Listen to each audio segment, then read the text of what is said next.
के अलावा मैं उनके नाम बोल रहा हूँ, जिसमें सर्वप्रथम मुंबई वैद्य सभा, प्रभा आयुर्वेद, महाराष्ट्र आयुर्वेद सम्मेलन, व्यासपीठ, नीमा, विश्व आयुर्वेद परिषद, आरोग्य भारती, वैद्य सुरेश चंद्र फाउंडेशन, जितने भी आयुर्वेदिक कॉलेज हैं उन कॉलेज का भी पूरा सहयोग हमें प्राप्त है, जिसमें जीडी पॉल फाउंडेशन, आयुर्विद्या प्रसारक मंडल द्वारा संचालित साइन ayurvedic college, DY Patil college, director of Ayurveda Shri Ghungralkar ji आदि सभी संस्थाओं का सहयोग हमें ऊर्जा प्रदान कर रहा है। महासम्मेलन के द्वारा समय समय पर अपने सुझावों और प्रयासों के द्वारा भारत सरकार के माध्यम से बहुत से ऐसे कार्य किए गए हैं जो आज आयुर्वेद को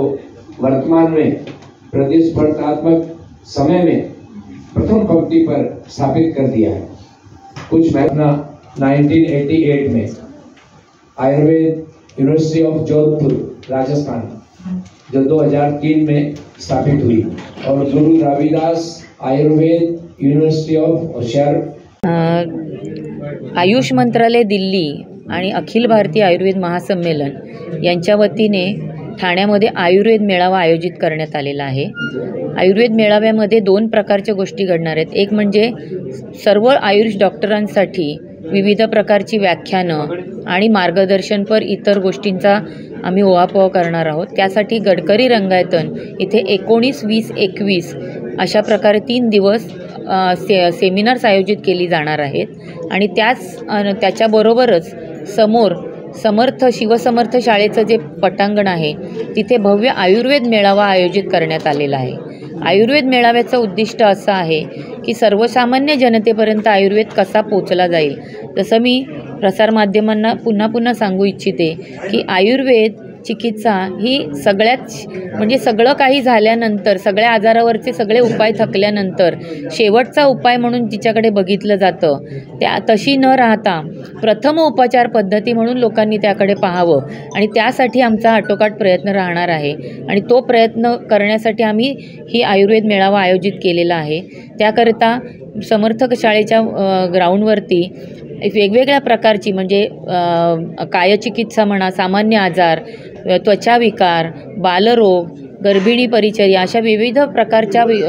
जे विषय आहेत आपले, ज्याला तुम्ही गायनेकोलॉजी, सर्जिकल आणि मेडिसिन किंवा पीडियाट्रिक असे तुम्ही विभाजन करता, तशी वेगवेगळ्या प्रकारची क्लिनिक्स तिकडे असणार आहेत। त्यामधले आयुर्वेदातील तज्ज्ञ डॉक्टर वारंवार दिवसभर सकाळी 9 ते संध्याकाळी 5 या वेळामध्ये निःशुल्क सेवा देणार आहेत, रुग्णसेवा देणार आहेत आणि त्यासाठी जी औषधं योजना केली जाईल ती औषध योजनासुद्धा तुम्हाला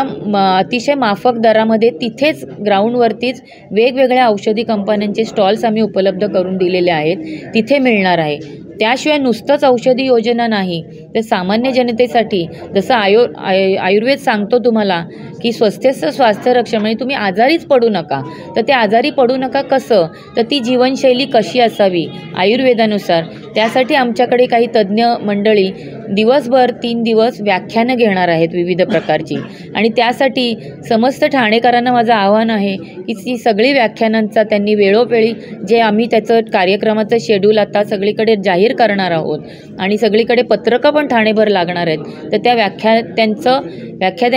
त्यांच्या मार्गदर्शनाचं त्यांनी मॅक्झिमम लाभ घ्यावा अशी मी सगळ्यांना ठाणेकरांना कळकळीची विनंती करते।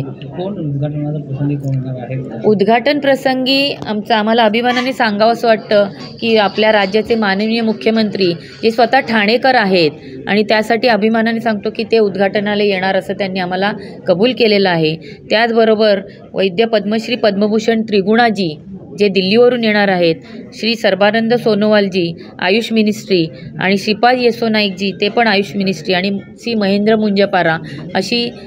दिग्गज मंडळी आमच्या कार्यक्रमाला येऊन आमच्या वैद्य मंडळींना मार्गदर्शन करणार आहेत। आणि हा असा माध्यमांना विनंती आहे की या व्याख्यानांचं शेड्यूल जे आहे ते तुम्हाला दिलं जाईल, त्याची तुम्ही जास्तीत जास्त प्रसिद्धी करून जास्तीत जास्त ठाणेकर नागरिक याचा फायदा घेतील आणि 4 दिवस जास्तीत जास्त नागरिक या प्रदर्शनाकडे येऊन जातील. या प्रदर्शनाचं आणखीन एक वैशिष्ट्य असं आहे की तिथे आयुर्वेदिक औषधांच्या झाडांचंही प्रदर्शन आम्ही देणार आहोत की आयुर्वेदात काय वेगळा आहे, पण रोजच्या दैनंदिन जीवनामध्ये तुमची आहार कसा असावा, विहार कसा असावा आणि त्या विहारानंतर सुद्धा की आणखीन तुम्ही व्यायाम, योग यासारखे पण वेगवेगळे काउंटर्स तिकडे असणार आहेत. आमचे तज्ञ मंडळी तिकडे वारंवार तुम्हाला मार्गदर्शन करणार आहेत. हा झाला भाग आयुर्वेदातल्या औषध योजनेचा. पण आमचा याच्यामधला मुख्य उद्देश असा आहे की आयुर्वेदाकडे नेहमी असं बघितलं जातं की सामान्य रुग्ण आम्हाला बघतो आम्ही दवाखान्यामध्ये की एखादा त्याचा दुर्धर आजार असेल तर या बाबा सगळे आजार. त्यामुळे ठाणेकर म्हणून मला स्वतःला याचा खूप अभिमान वाटतोय.